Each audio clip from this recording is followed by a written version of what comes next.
All right, everyone, let me share my screen. I'm gonna go ahead and start the webinar. Everyone will, let's see, is it the right screen that I'm sharing? Let's see. Share screen. There you go. Let me choose the right one. All right. Can you see the slideshow? Yes. Okay. So Yes. thank you all. Thank you. Thank you all for attending the August webinar. This one is going to be very, I would say, I'm excited for the updates from PSU for sure on this one and the information that they're going to share with you all. Today we have, there's a lot of staff out. Like I said, many programs are off during the summer. Many staff are not returning until towards the end, mid and end of August, and some are out on vacation. I mean, it's summer break, right? And so it's a great time to use your summer vacation. And so, as always, this webinar is recorded. And so if there's anyone from your organization that you think this webinar would be helpful for them to listen and hear the information, definitely share it to them. I will be uploading it onto YouTube, and then I would, as always, send the slideshows, the slides, and the link to the YouTube video for you all. Okay, and so I'm gonna go ahead and start. Um, let's see. So, quick agenda today, very small agenda, roll call as usual. Please go into the chat box function and state who you are and what organization you're from. I'm going to go over, reiterate and go over some of the reporting information. And then PSU is going to take over. And so with good information for us today. And so, please, like I said, state who you are, where you're from, which organization you're from, so we'll know who's all here today. Um, as we are aware, there's 27 grantees currently right now, hoping for more very soon. And so we'll see how that goes.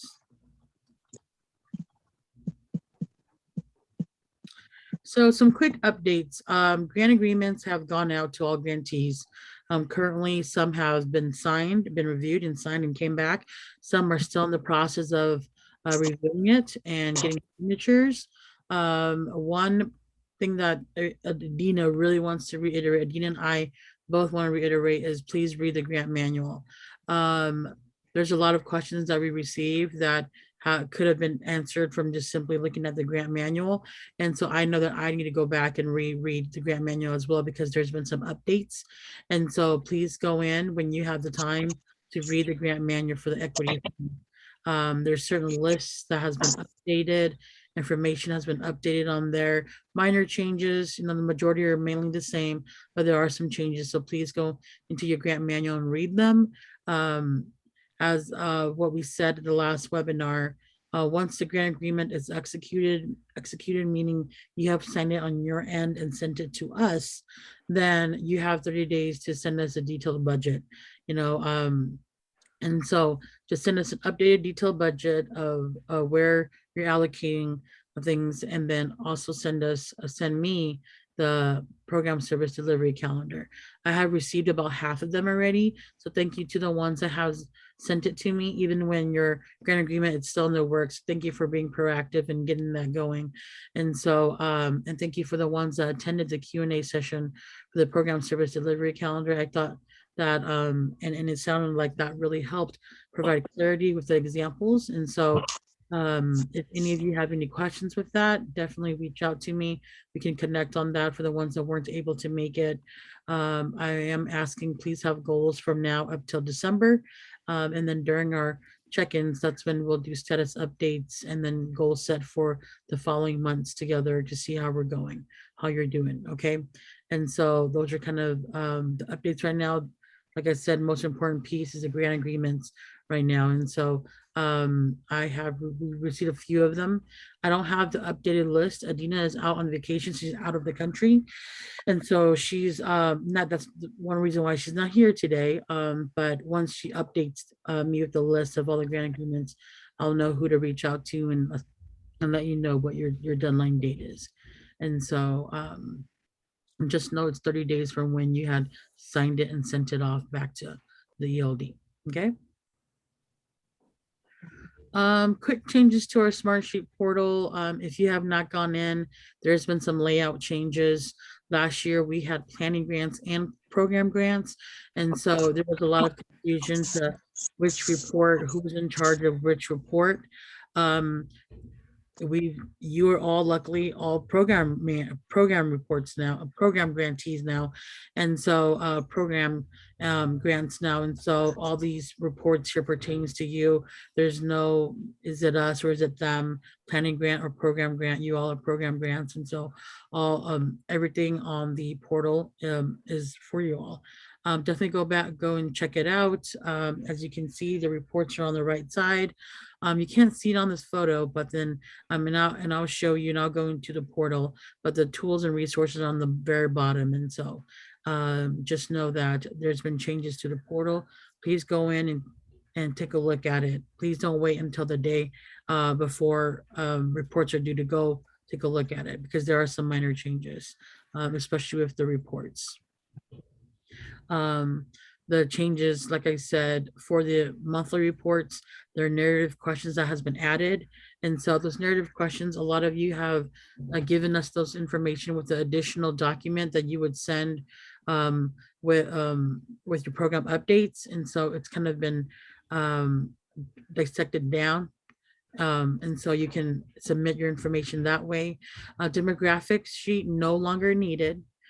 You will now submit it into the smart sheet, like just like how you do with the monthly numbers. I will go into the portal and show you that.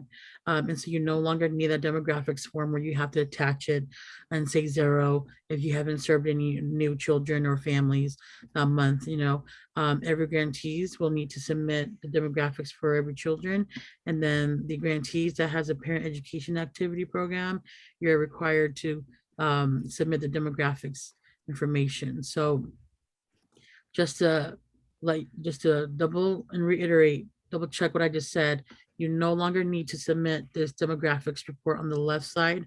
That form does not need to be attached anymore. But on the right side is where that information is information, and the demographics report on the right side. And so I will go into the portal and kind of show you the portal. But before I do that, if your name is on this list, this means you, in your continuation application, you indicated that you have a parent education program. And so if your name is on here, then you would need to submit demographics information for the parents that are in the parent education program. Okay. And so let me go into the portal real quick. Let me stop sharing this, and oops, I do not want to cancel this meeting. Let me go into the portal, share my screen, share. Okay, can you all see the portal in front of you? Okay, so this is the portal. This is the Smartsheet portal that we're using. This is the difference with the monthly reports where you are submitting your numbers this time. When we said there are narrative questions, there are these spots for the narrative questions. Now, please answer these questions and describe the efforts you use. This comes with describe just activities. What went on this month? What did you all do? Describe the outreach and recruitment, please describe efforts made to recruit children's families and staff. How is that going? Common themes, describe what resources and supports were requested from families. What did you hear? Anything like that, okay? And so these are the additional narratives that are added into your regular monthly numbers. For example, if I am Adelanta Mujeres and I'm submitting for July, Kimberly, my name, my email, and we have kindergarten transition and parent-child interaction. But you would then state your regular numbers, and then you would have those 3 narrative questions, okay? And so this is the change with the monthly report. And then the demographics report is right here. So that form that you no longer need to submit, attach, is now in this form.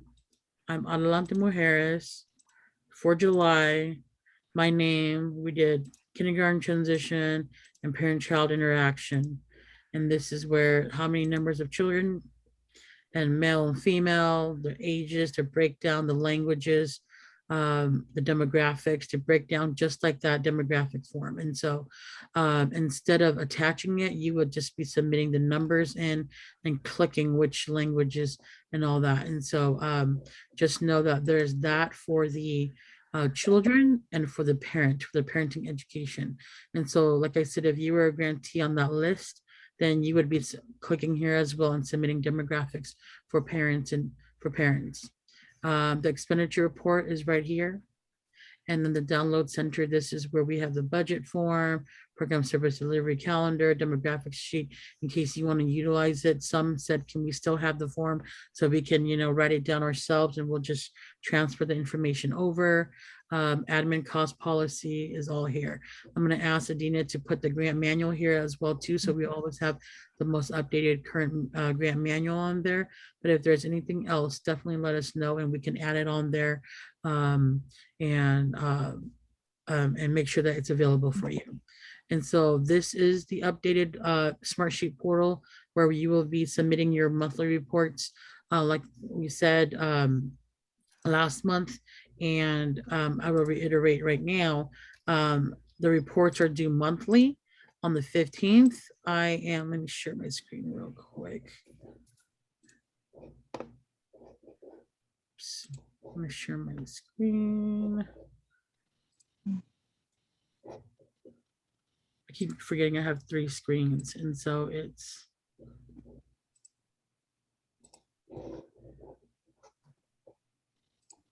okay. And so, as I said earlier, if you were on this list, display setting, there you go. I'm having some. Can you all see my slide well?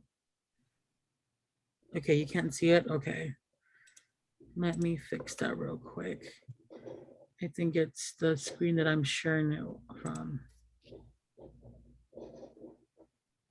Let me move this over here. I'm going to move you all over here where my camera is. Sorry about this, everyone.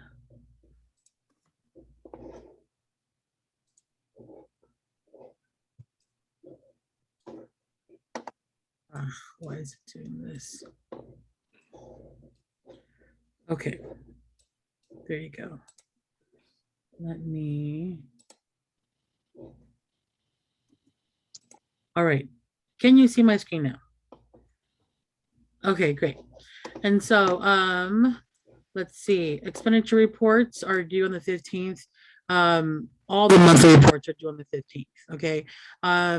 This year we are really requesting, please stick with that 15th deadline. Many of you are great at that. There's some that, thank you for letting us know. The ones that do let us know when something has came up and let us and told us, hey, we're going to be a week late. Is that going to be okay? Yes, totally fine. Thank you for letting us know. The reason why is just because, for example, there's a couple of months where we're unable to give the correct number of children served and the right number of children served. And so we want to make sure that we're always giving that right number, because we don't have the most updated numbers, because some reports are not submitted to us on time. And so this year, please stick to that 15th of every month deadline for the monthly reports and even the expenditure reports. The expenditure reports are monthly this year. And so please make sure you submit those in on time. Okay. Questions? Anybody has any questions? I have not been able to see any of you in this because of the screen. So any questions as of right now? Kimberly, I do have a question. Okay. So for the monthly demographic, do you want us to show all children enrolled in the program or just the newly enrolled children? So the newly enrolled children, this is where for the demographics report, I would say for you all to just submit for this 15th, just submit for the monthly numbers. The demographics, let me connect with Adina, because I don't know if Adina wants a new grant year baseline of 0 children and just brand new children with those with the children with those demographics, or if she just wants to continue to get the overall, and we have the new numbers from you all already. So let me double check with Adina on that, and I will let you all know about that. Okay. Does that make sense? Yeah. Yeah, because I know some grantees have asked, so it's a brand new year. Do we start from a new grant baseline, which is 0 children? And so if you're serving the same children as last year, but it's a new program grant, do you count them as new children? And so initially I had thought yes, but then thinking about it, I'm like, wait a minute, Adina probably has a way in which she has this information set aside already, instead of having you go back and having to backdate and backtrack which children information you've given to us already. Let me double check with Adina on the demographics report, and then I'll shoot you all an email. And so that was one thing I wanted to let you all know. Just submit your monthly report, just the numbers in that right now, but for the demographics report, wait on that. I will let you know once I connect with Adina when she comes back next week. Okay. I have a question too. So on the new grant smart sheets, is it a limited where you can't put very much words in it like it was last year, or can our narratives be as long as we need them to be? Because last year I used to be able to upload like my actual, I have like forms that we use for our reports, and I can upload those to get the complete thing, but I didn't know if we could do that this year. Yeah, I see that Adina didn't put an attachment area in case it was too long. And so I'll ask her to put an attachment on there. I don't know the exact number. I don't know the exact how many characters. I don't know what the limit was, if Adina put any limit on there. And so if you do have any limits, just send the attachment to me and I will attach it. I'll attach it if just to it. And so, and then the following month, I'll have Adina make sure she has the attachment area where you can attach those documents in if your report is longer. Yep. Thank you. Mm-hmm. Any other questions? I do. Hi. For the expenditure report for the monthly by the 15th, but do we also have to claim an EGMS by that date every month, or can we do a quarterly claim? As from what I was informed, they wanted it every month, because last year there were a lot of programmatic issues with the quarterly date, and so they want grantees to start doing it monthly instead. And so, but what I can do is, I'll note this down to ask Adina, and she can let you all know via email if that's appropriate or not. I do know that leadership has changed all programs to do it monthly because of the programmatic issues with the other programs that came up with it. Thank you. Mm-hmm. Kimberly, there's 2 comments in the chat box. Oh, okay. Yeah, one was for me, Kimberly. I was going to jump in. I was opening Smartsheet while you were talking, and the link that I have saved still takes me to the old version. Oh. So is there a new link for the new version? Let me put it in the chat box right now for you all. Okay, perfect. Thank you. Mm-hmm.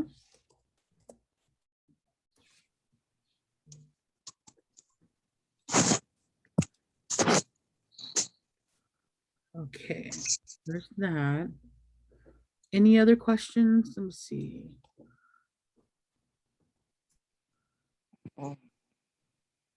Yeah, since honestly, since the 15th is on a Sunday, we're not gonna look at it until Monday.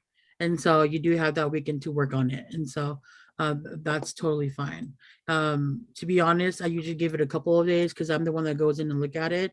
And so if it's due on the 15th, I usually don't go until the 17th, but then if it's gonna be late, the 25th or something, definitely let us know that it'll be coming in late. Let's see, any other questions? Okay. Well, put them in the chat box if there's any. Next up is Portland State. Let's see, Portland State. Is it Amber or Beth that you're going to share your screen? Are you able to share your screen? Or you can let me know if you want me to share my screen and move it along too. I'm going to share my screen if I can. Let's see. think I can.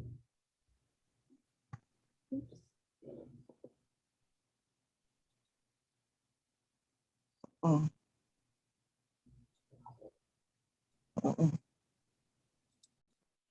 Okay, sorry, it's just taking me a minute to find the right one, but there we go.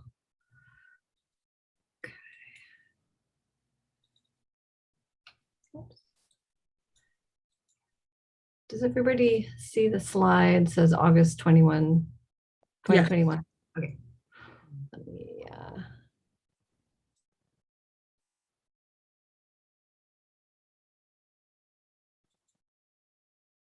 oops.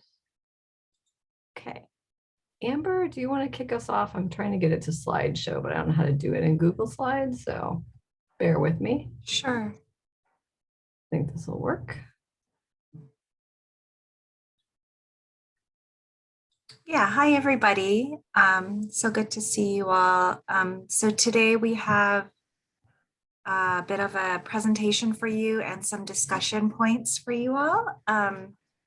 The first thing we wanted to do was to just give you a status of our year one evaluation report. And then give you a little staffing update from us. And then we would want to do a short presentation on our findings from year one. So we've done some interviews and looked through your narrative reports and whatnot. And so Lorelai will kind of go through that with you all. And then we're hoping to do some breakout sessions, small groups discussions amongst grantees, just to allow for some sharing, and then a larger group share out. So regarding our year one report timeline, thank you all for taking the time to give feedback and share your beautiful photos. We were so happy to see those and to receive some of that feedback from you all. We are looking at finalizing edits for the 17th and then get it to graphic design, have it, you know, all prettified, and a final report available for you at the beginning of September. There will be an executive summary of about 9 pages, 10 pages, and there will be translation into various languages for that executive summary. And there will also be a full document, which is quite a bit longer. And then we are also working with the ELD to formulate a short report to the legislature, which will go to them in September. Any questions? Okay, thanks, Amber. So I just wanted to give you all an update on some changes in our PSU evaluation team. So our budget for this year was reduced from what we had last year because it's spread over a biennium instead of being in a single year. So we're shifting around some staff, and Callie and Ron, who are on the call today, are going to be stepping back onto other projects, and you're going to be left with the 4 folks who are listed there, who most of you probably know: Alexis, Lorelai, and Amber. I'll also be mostly stepping back, but I'll still be sort of having my toe in the mix, and providing some consultation to the core team there as they move forward. So we just wanted to let you know that those changes were happening. But Lorelai, Alexis, and Amber are going to continue to support the work actively moving forward into the next biennium. Okay, and Alexis, I think you are up with the next one. Thank you, Beth. So before we get into the bulk of the presentation, we wanted to take some time to just recognize and acknowledge some topics. Without a doubt, last year has presented to all of us a lot of challenges and hardships. And keeping that in mind, we wanted to thank all the hard work that you guys have done to continue to provide services to all your communities.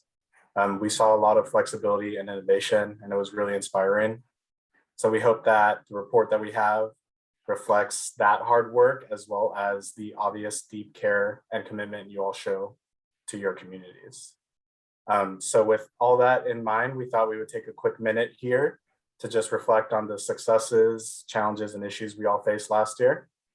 I recommend everyone to turn off their camera if they want, take a few deep breaths, recenter themselves, and I will invite everyone back in a minute.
All right, everyone, I will invite everyone back.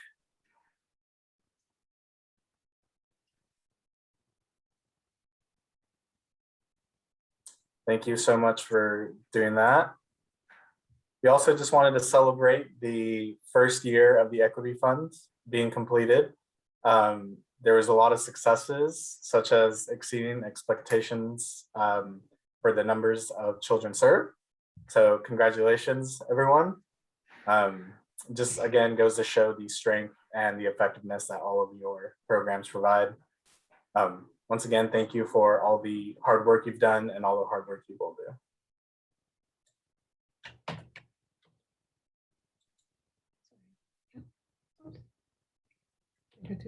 Okay, so we're going to take a few moments here to talk a little bit about what we're learning from you and what makes your culturally specific services so effective.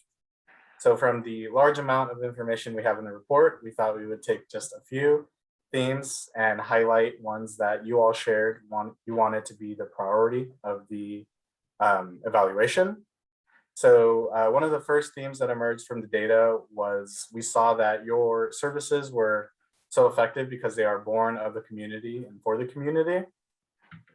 We saw that leadership and staff reflect the lived experiences of the community as well as the languages that are represented in those communities.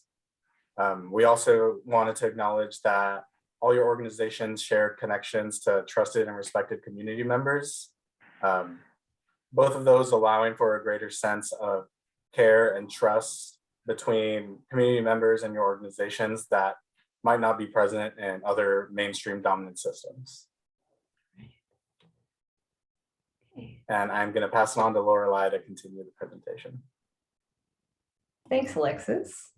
So kind of continuing on the same theme, many of you also talked about the importance of culturally specific organizations or programs being connected to and engaged with the community.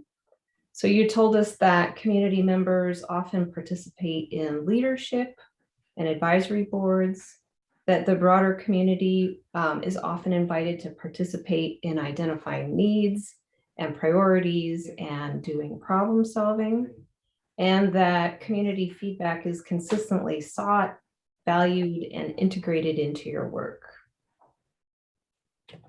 Next slide, thank you. We're also learning that culturally specific services themselves are designed to really reflect the values and the practices of the communities served, rather than just sort of imposing these dominant system norms.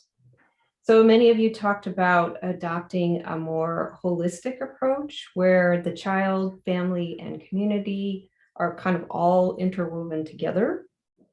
You also talked about the importance of children and families seeing themselves reflected and celebrated in classrooms and programs, as well as the importance of really being able to communicate and learn in one's home language. So taking all of these things into account, you told us this is how culturally specific organizations really help to sustain shared history, identity, and pride in an often hostile world.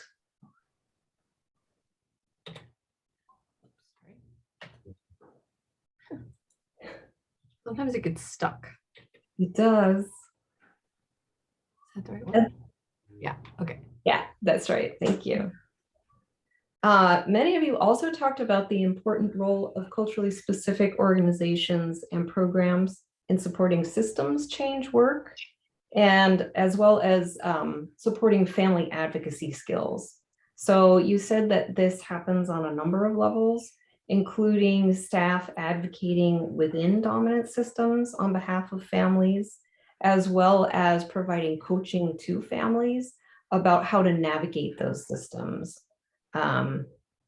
Also, you talked about providing advocacy trainings more broadly to families and communities around advocating for issues that are important to the community. Whoops, sorry. I had a little bit of transition there. Oh, sorry. No problem, no problem.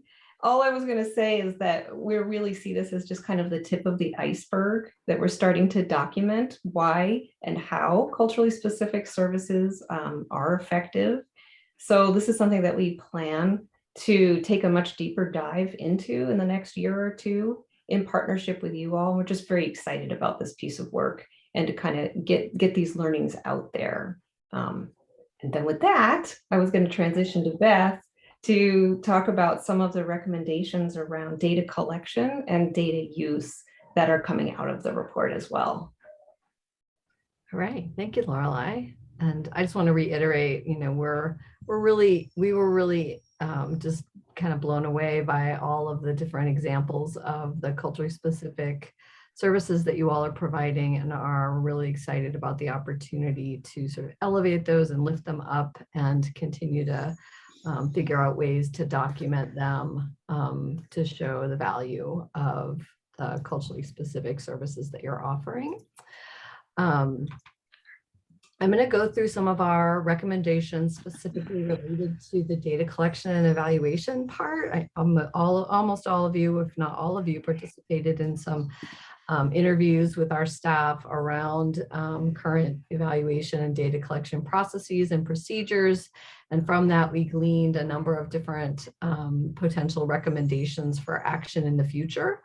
And we're going to use these as the basis for our breakout sessions here in a few minutes. So I would just suggest that, you know, if there's things that jump out at you as like, oh yeah, this is important, or I could contribute to this work, or I could, you know, think about our expertise in this area and sharing that with some of my peers, you know, just jot that down, and we'll have a few minutes here in a minute to reflect on those.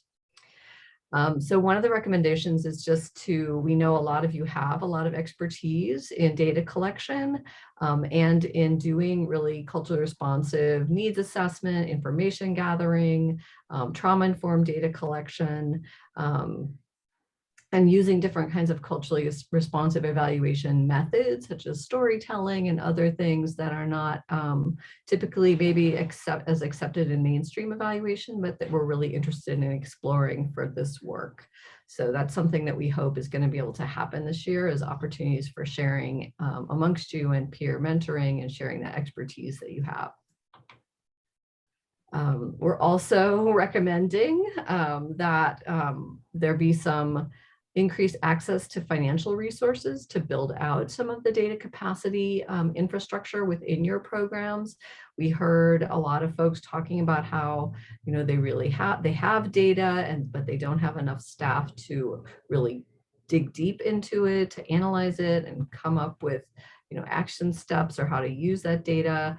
Also, you know, a lack of technology and sort of more infrastructure things around data systems. And also, you know, some requests around technical assistance and sort of how we might, or how you might learn from others how to really use your data and present it in ways that are effective. We also heard some recommendations, and I know some of these have been taken into consideration already by the ELD in terms of changes for this year, but some, you know, things that could be done to reduce some confusions, to help streamline the reporting to the ELD, We heard some folks recommending making sure you have the ELD provides training and onboarding in the case of staff transitions or new staff around the data collection process, and just more technical assistance in general.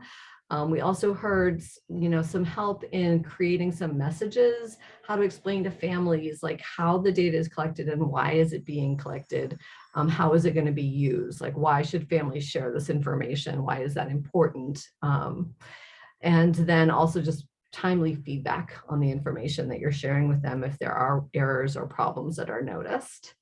Also heard some requests for reducing frequency of required reporting and then ensuring that consistency between some of the forms and the data reporting template. And I know that's one of the things that's been worked on. Okay, so those are some key recommendations around data to reflect on. And Lorelei, did you want to set us up for, I think we have like probably 10 minutes for breakout groups? You bet. So we have heard all throughout this process from so many of you that you'd really appreciate more opportunities to share with one another and collaborate with one another in this kind of unique grant that you're participating in.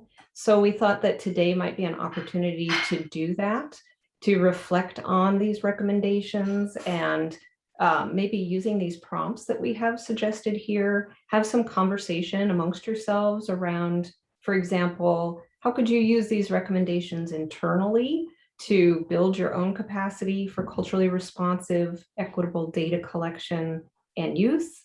How might you use the recommendations to advocate for your organization's needs and priorities? And how might you really intentionally partner with other ECEF grantees around these recommendations? So we thought we don't have a ton of time, but maybe just 10 minutes to break out into small groups, have some conversation around that, and then come back and have a large group share out. Yeah, if we could just ask each small group to identify someone who would be willing to do that share out, that would be awesome. So can you, I don't think I have access to the breakout rooms, but I think you were just gonna do like some random groups. Yep, I'm doing it right now.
Okay, so we're back, and I'm not sure like how we know, maybe Kimberly, you know how many groups there were.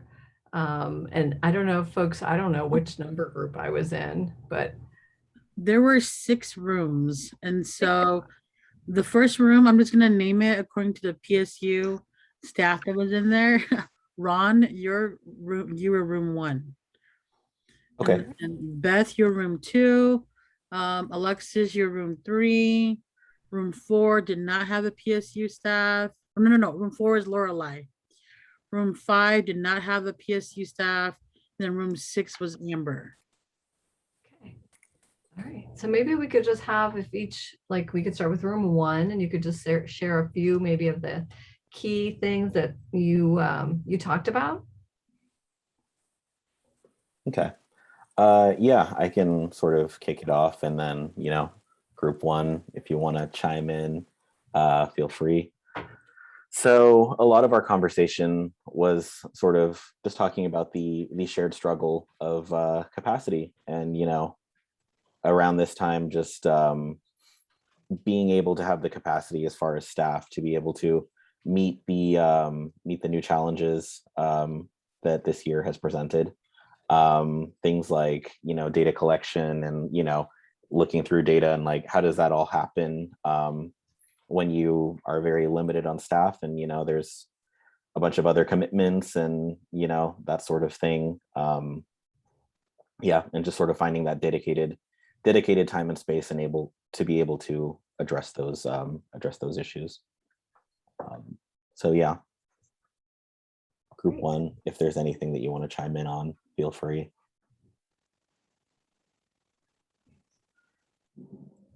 So I was group 2, and I tried to get somebody to nominate to share out, but I didn't get a volunteer. Is anybody willing? Or if not, I will just go ahead and do it. Okay, I'll just go ahead and do it. So our group was Amina and Brandy from SEI, and Carlos Nunez from Ontario School District, and Maria Perdomos from Metropolitan Family Services. And I think the biggest theme for me, and please weigh in, folks, if I missed something, was the idea that, Amina was sharing that she took a class at PSU, the evaluation certification program, and learned a lot about how to think about data differently, especially around qualitative data, and how important that is for culturally specific organizations, because it really helps to tell the story, like in the words of the families and in language that they is meaningful to them. So that was kind of one takeaway. And that it's not all just about the numbers, even though maybe those have a place, but that qualitative data and those stories are really much more important and regularly used. I think all the organizations that were in our group talked about how they use information to kind of tweak their services and make changes based on what families tell them or what families need. Let's see, what else am I missing? One thing that came up at the very end, and I saw some head nods, and I'm curious about this, is I know Maria was sharing that they use the is it efforts to outcomes, the ETO data system, and I think SEI uses that too, and maybe there's others, but maybe there's a learning cohort there around that data system. If there's other grantees that are using that, like what are you doing that's really useful? What could other grantees learn from that? So anything I missed? I feel like maybe I missed something, but. Oh, advocate, go ahead, Amina. I was so determined to be quiet because I have a tendency to ramble, but I had mentioned how I'd like to see resources are allocated, especially as we move into this current social climate, allocated towards DEI work and certification and competency, especially with regard to racial equity and inclusion, specifically being a culturally specific agency. Although we although I am Black and I serve the Black community, there are still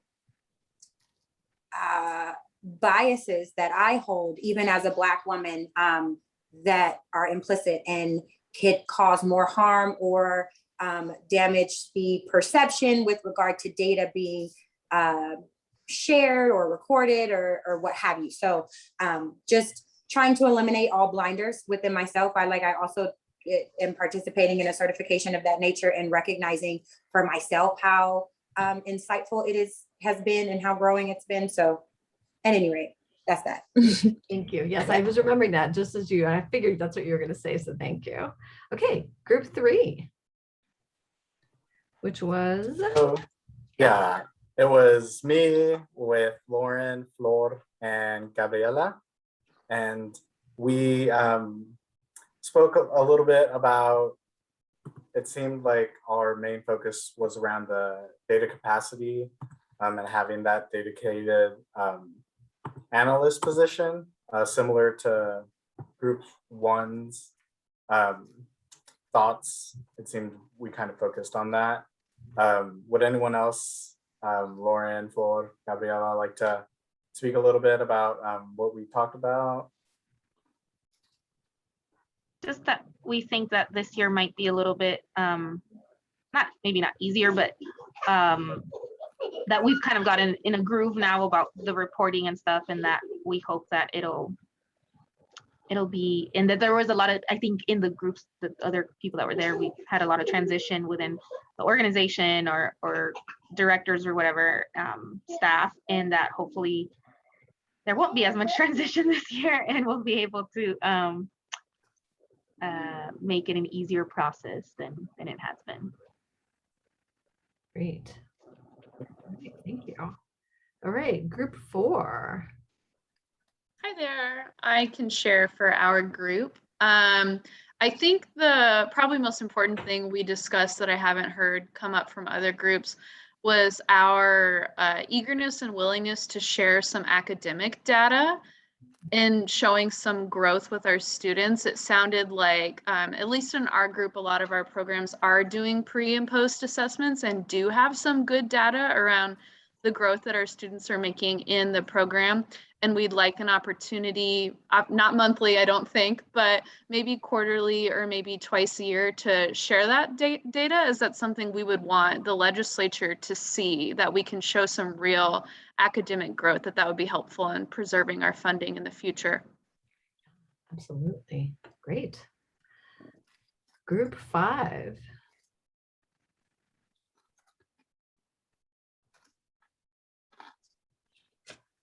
Group 5. Sorry, that's me. We did not have a PSU rep in our group.